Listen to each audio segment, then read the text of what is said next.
সুপারি গলায় আটকে মৃত্যু হলো এক যুবতীর।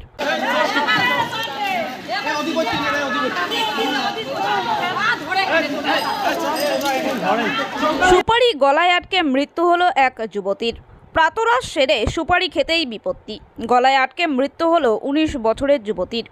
মৃত যুবতীর নাম রিঙ্কি পারভিন। তার বাড়ি ধূপগুড়ি মহকুমার ঝুমুর এলাকায়। জানা গিয়েছে, দিন সকালে রিঙ্কি ঘুম থেকে উঠে চা খাওয়ার পর কাঁচা সুপারি খায়। সেই সময় কাঁচা সুপারি তার গলায় আটকে যায়। বাড়ির লোকজন দেখতে পায় রিঙ্কির শ্বাস প্রশ্বাস নিতে কষ্ট হচ্ছে। তড়িঘড়ি তাকে ধূপগুড়ি মহকুমা হাসপাতালে নিয়ে আসা হলে কর্তব্যরত চিকিৎসক তাকে মৃত বলে ঘোষণা করেন। হাসপাতালেই কান্নায় ভেঙে পড়েন পরিবারের সদস্যরা। এদিকে ঘটনার খবর পেয়ে হাসপাতালে পৌঁছায় ধূপগুড়ি থানার পুলিশ। পুলিশের তরফে দেহ ময়নাতদন্তের জন্য নিজেদের হেফাজতে নেওয়া হয়েছে। ঘটনা এলাকায় শোকের ছায়া নেমে এসেছে। কিভাবে মারা গেল? তো সকালবেলা চা নাস্তা করেছিল, চা নাস্তা করার পরে সুপারি খেয়েছিল, সুপারি খাওয়ার পরে একটা